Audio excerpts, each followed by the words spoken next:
ocean swim treat. Fresh. One for Mr. Doterson. One for Mr. GUS GUS. One for Mr. Miles Daverson. What's going on? Hello. Happy belated Father's Day to all you fathers out there. This time of year is so beautiful in Florida.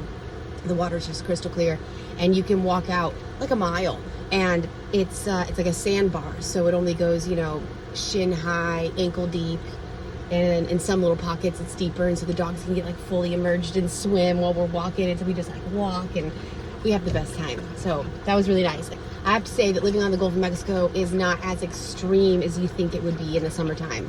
I've also been in Memphis in the summertime. Memphis takes the cake. I was heading down this way to stop by my friend's house and grab some mail. I have a lot of mail sent to my friend's house still, just so I'm not like throwing my address out all over the place. And I picked up a package and I wanted to show you guys.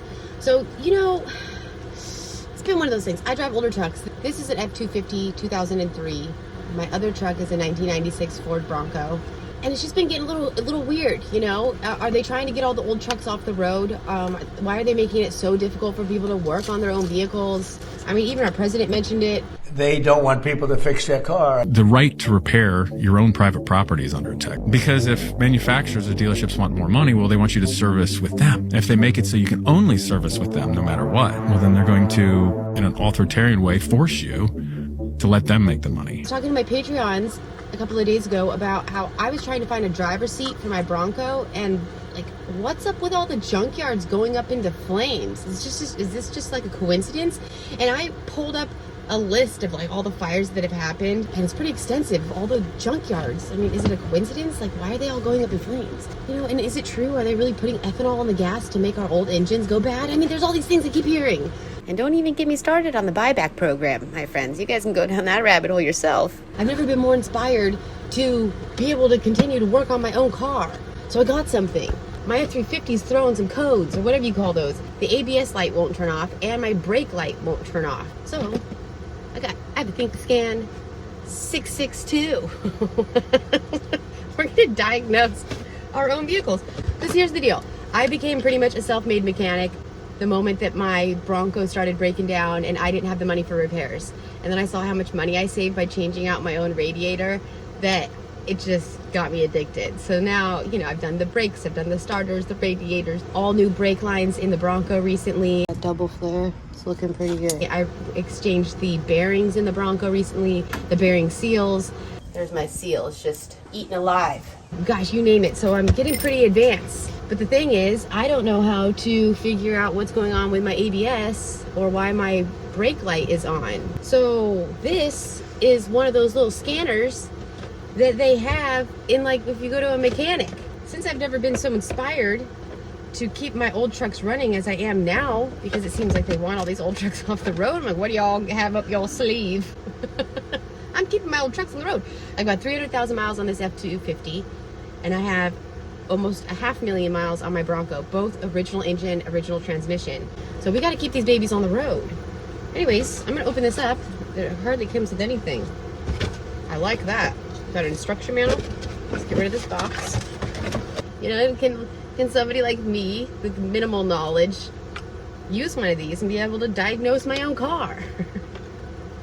Let's go. So it says that the little thingy to plug this into is right underneath the I already see it. I asked ChatGPT where that's at. Okay, so it looks like you plug it in, and I saw the guy using it on the YouTube video I was watching to try to like get the basics, you know. There's a screen record option. You could throw an SD card in here, which I don't have. I didn't know that. But I can throw an SD card in here, press screen record while you're working on it. So if I want to use this for YouTube videos, I can record the screen. We got a Blue Eddy going and the AC pumping. The Blue Eddy actually works pretty well for a window AC unit if you only need about 2 hours of AC. So if we're just chilling out here, the dog's in the car, it works great. Quick shot of the pups before we get started. Everybody's very tired. Gus doesn't like padding, so don't come for me. Why? He doesn't have any padding, he just doesn't like it.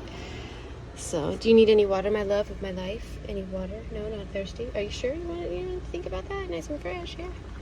Okay, here's the area it plugs into. Oh, take the cap off. Boom. Oh, I heard it power up. Hold on. I I was too anxious. I couldn't wait till we got back to try this. Okay. Wow, the cord's pretty short. I think the guy even said that in that video. That's funny. Let's press power. Oh, this is exciting. We're gonna be able to diagnose our own vehicle. Oh, I'm so excited right now. These gadgets are fun. Let's just see if they're user friendly though, because I'm intimidated. I'm not a type of person that can like use these types of things. Okay, I need somebody to like sit down with me and show me. Okay, I'm not good at instructions, so how are you doing instruction manual? You guys saw me open up my package last week. Look at that instruction manual. Beautiful. Okay.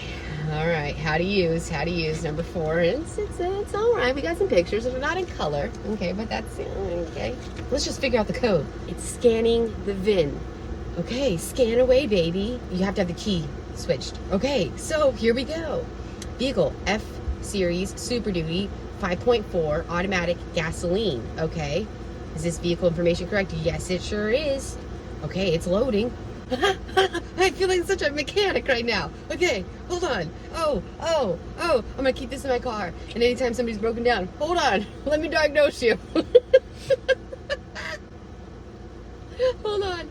Oh, this is too good. Tell me what's wrong with my vehicle, baby. Let's get a health. Oh, okay, you get a health report, a scan report, system selection. Give me that health report. Oh shoot, look at that, code number 2, ABS. Oh, sorry, hold on. It's all popping up. We're gonna be able to figure out what the heck's wrong. We're gonna keep you on the road forever, baby. Okay, ABS/TCS, anti-lock braking system traction control module. C1145, that's the code. Front wheel speed sensor input circuit fault. Because I live on a dirt road and somebody was like, my ABS goes out all the time and there's dirt on the sensor. Okay. The brake warning light output shorted to ground. Shut the heck up. I gotta show you this. Look at that. Oh my gosh, you can't see it. It's so glary. It's such a beautiful screen. It's telling me what's wrong with my car. Sorry, I'm getting very excited. My dog's okay. I know. It's exciting. Okay, calm down. This is just amazing. I didn't think it'd be that easy. I really thought this was going to be very complicated. Instead, you just plug it in. Let's click on one. Let's click on the brake warning light output shorted to ground. Oh, I'm not connected to internet. Gotta connect to internet. Okay, because it's going to tell us more about that code if you click on it. I have another code. Fuel pump secondary circuit high. Ooh, because this truck's been acting a little funky. You know, I'm about to hit 300,000 miles. And I've been hearing like a clicking sound, like a tick, tick, tick, tick, tick, like you would hear if you're out of, like if you're running really low on oil. But even if I do a full oil change, it still has a tick. And somebody was saying it could be like your pistons going out on you. I don't know, but okay. I'm gonna go home so that we can connect to internet. How handy is this? I feel so next level all of a sudden, you know? I'm really gonna learn how to use this thing. I'm gonna learn every little thing about this. Amateur hours over. Practicing is over. We are professionals now. Yeah, what do you know about it? Yeah, what do you even know? Okay, back from the beach, all showered up. I'm gonna hook this thing up to the Bronco. I'm already noticing that I don't see the little thingy that you plug this into where it was in the F350, F250, 2003. I keep getting that confused. I'm not seeing that little connector. I thought this was maybe it. If any of you guys know, in this 1996 Ford Bronco, where would that little reader be? I'm so sad, but I'm not going to stay sad because I'm sure one of you will be like, no, Morgan, you're looking in the wrong spot. It's right over here. We need to connect to internet. Okay, how do we do that? Look, Wi-Fi, here we go. Starlink. What's my Starlink password? All right, the good news is I finally got my internet connected. Okay.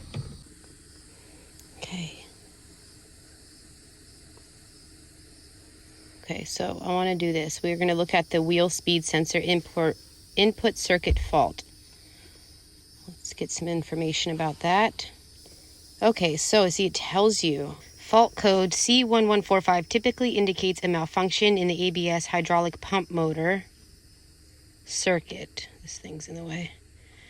Related control system for Ford vehicles. It may point to issues such as an open circuit or abnormal operation in the ABS pump motor. So we're going to get the illumination of the ABS warning light in the dashboard, which we have right there.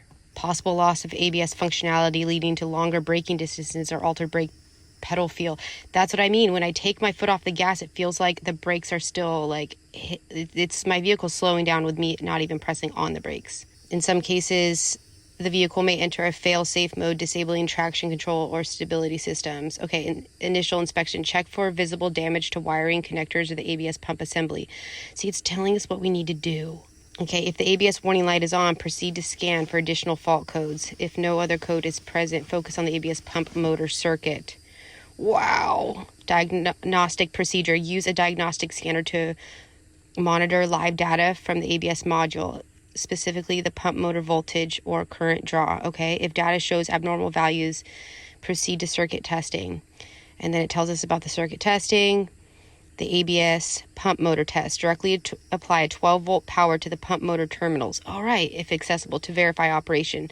Repair guide. The ABS system relies on hydraulic pump motor to mod... Oh, I'm stressed because this guy is just sitting here crying. Bubby, we're not going anywhere. Mama's getting work done. I love you very much. We just got back from the beach. We're done. Mommy's working. I'm going to have to...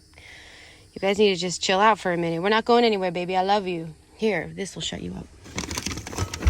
Here, take a pacifier. Want a pacifier?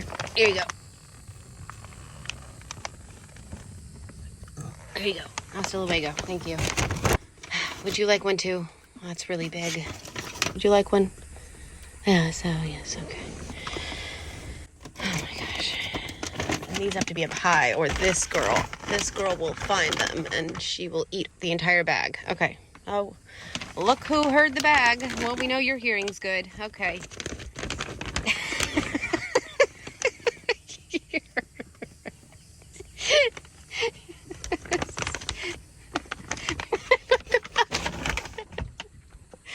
Anyways, okay. So this is really cool. I'm glad that it tells us the repair guide. The ABS system relies on hydraulic pump, yada, yada, yada. Start by checking the fuses and relays. Inspect wiring and connectors for damage or corrosion. Test the ABS pump motor independently. If the motor and the circuit are functional, inspect the ABS control module. Clear the fault code after the repairs, which we can do with this. And road test to ensure the ABS warning light remains off. Oh my gosh, and then there's a little Google search button. So then there's a little Google search button.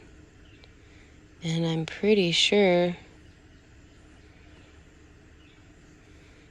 that now it's going to guide us on Ford wheel set. Yep, it's going to give us some information on that type of repair, which is fabulous. So that's that fault code. Now let's do the brake warning light. So as you can see, my brake light is on and remains on while I'm driving. Let's see what this one says. Give that a minute while it's thinking. Oh, it's already pulling it up. But I did bring in a bunch of like squirrel feeders. Don't worry, there's no dead squirrels. They're very fast. I'm not bringing them in so that my dogs will, you know, slaughter them. It's just to give them some entertainment. Gus just loves to sit at the bottom of the trees and wait for squirrels. So I need to get a fountain. Somebody on Instagram DM'd me and said they like fresh water too.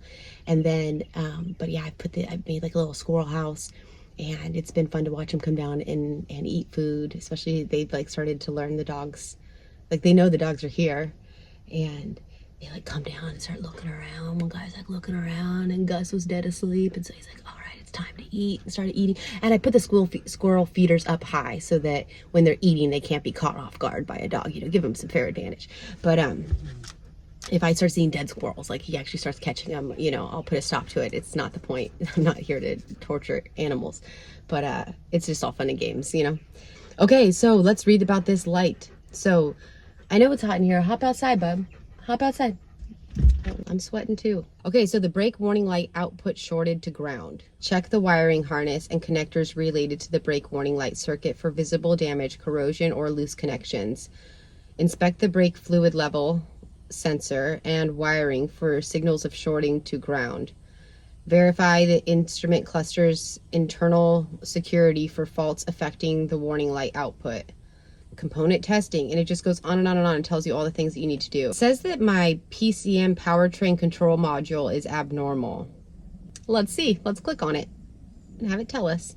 Fault code P0232 indicates that the fuel pump secondary circuit voltage is too high. This means the fuel pump relay or the circuit may be experiencing abnormal voltage conditions. Common symptoms include, I like this, it tells you the symptoms.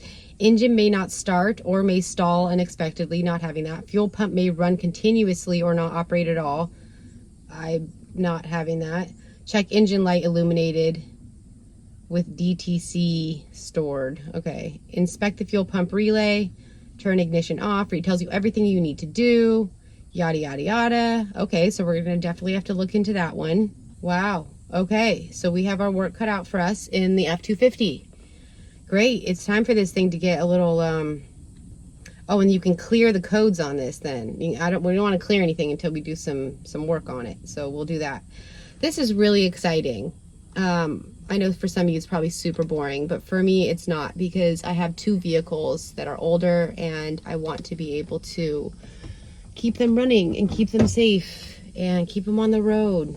I also think it might be a little bit genetic because my biological father, I'll never forget being a kid, and he had this BMW, and no, it wasn't the BMW, it was a 4Runner. He was obsessed with getting this thing to 1,000,000 miles, and he claims that he did. He claims he got it to 1,000,000 miles, and I'll never forget that as a child. For some reason, that always stuck with me because I didn't understand. Like, his wife wanted this really fancy car, you know, Range Rover, and he got her that. And then, but he always wanted to keep driving this 4Runner, and he's like, no, I'm gonna get this thing to 1,000,000 miles. And for whatever reason, I just never forgot that. And here I am now, like exactly the same. Like, I'm getting that Bronco to 1,000,000 miles. Like, we're at 500,000 almost. So it's pretty amazing. And on this truck, we're at 300, we're just about to hit 300,000. Anyways, this was sent to me by ThinkScan, and I just want to say thank you so much because I wouldn't have ever thought to buy one of these. This kind of thing just seems way out of my league, and actually it's very user-friendly. And I just can't believe how much information it gives you too. I'm pretty floored by that. So I enjoy it. I enjoy receiving products that really align with my channel. You know, I get offered a lot of stuff, you guys, and I make sure that it makes sense, you know, it just makes sense. And something like this makes sense. If you guys want to pick up one of these, check out the link in the description. So I'll put the Amazon link. You can go buy one and feel as cool as I do right now. And keep your old trucks on the road, baby. Some of y'all were telling me to plant a garden, and I did. I've got some tomatoes. I've got some potatoes, some melon, sage, basil, and pumpkins. Lots of pumpkins. One of my neighbors gave me a washer and dryer. Don't know where I'm gonna put them. It's a little chaotic in here, and I'm out of clothes. You're gonna see me in nothing but sweatpants. I left like all my favorite clothes in the laundromat machine. So sad. It's crazy in here. This was going to be my little outdoor kitchen, but it's turned into like construction zone because I've been ripping apart the Bronco. It feels like 5,000 years now. Now I'm trying to facilitate that new battery bank that needs to go in there. And man, you guys, the Bronco's small. But something shifted in me recently, ever since I got running water and I can actually take a shower. Because I know I was off of YouTube for a few years. And last time, you guys, if you were only following me on YouTube, you saw me. I was like living in a Bronco. And then I rented a house in Memphis to get out of that Bronco for a year. That house ended up being somewhat of a nightmare. The address was exposed. People were like trying to scare me a little bit. There was mold underneath the sink, and it just wasn't a good time. I didn't really feel like home, and I was there for about a year. But I ended up getting out of that thing, moving into an F-250 for a couple of years. And then I bought a camper. You guys will see that story, but the camper was 18 months of wildness, and it didn't really work out. I just got more mold, man. Mold follows me. I ended up finding toxic black mold on the subfloor of this camper, and I renovated it for about 18 months. I won't give away the ending of what happened to it, but I was like, yeah, I was living in construction or a car for years now, and I just miss having a kitchen. And I finally got a shower so I can like take a shower. This was going to be my kitchen. Now it's turned into just like chaotic boxes everywhere and trying to get everything dialed in. I packed to leave in the Bronco because I figured that'd be the best way to save some money, would be to do some travel vlogs, because they just do really well on the internet. So I would just travel, save some money, come back, build something. But recently, since water and electricity got hooked up, as you guys maybe saw in my last video, it just has made me really emotional. I suddenly don't feel like I want to go anywhere. And I think that my constant need to just keep going and going and going throughout the past, all the years since I left California in 2018 and left my actual last home that was mine, that I made my own. I decorated, and it was mine. I lived there for almost, what, 6 or 7 years. I was in 2018 when I left. And all of a sudden, I'm feeling kind of cozy here. And out of nowhere, I'm craving music and art. You know, I'm a painter. I love to paint. I haven't painted since I had a house. I painted a few things, like when I stopped and got an Airbnb in Niagara Falls, I painted a flag. But I love to paint. I love to create, and I'm like craving it. I find myself taking screenshots on my phone when I see something that like makes my little insides go ooh. Like I saw this woman's craft room with all of her clay. She's making clay tiles. And I'm like, I want a place to paint. I want to turn on some music. I got some land. I can turn on loud music. I want to paint. I want to have fires. I'm like, I want to create. And it's just the weirdest feeling. I don't know what to do with it. Then I got a little wilder with my thoughts, and I went on to AI, and I took a photo of this area. I started to dig a pond when I first bought my property. My friends let me borrow their tractor, so I just had some fun with it, and I dug this big hole. I sent that photo to AI and said, like, give me a little walk-up pond. And, oh, look at this. I would make it a little larger. And then teaching me all the ways that we can add, like, UV lights to kill the algae and do some things that would attract dragonflies to eat bugs. And I don't know. Then I took it a little further, and for the first time decided to, like, maybe design a house. You know, I'm on the water, so I have to go way up in the sky. And I designed a little house on ChatGPT. A little, like, studio. It would be like a studio apartment house with actually a bedroom and a bathroom in the back for a guest, but up high with, like, this big ramp so that you can store your cars up there if there's a hurricane. And then the dogs don't have to go up and down stairs because I have 2 older wiener dogs. And I don't know, it just... I've seen some miracles happen. I saw a miracle happen with God giving me this piece of land and then getting electricity and getting water. And I'm starting to wonder if maybe some more miracles could happen. Maybe I could eventually have a little home. Maybe we could make room for that. I don't know. What would we do? Start digging holes? Like, I don't know. But I just thought I'd throw that out there. I'm craving a home.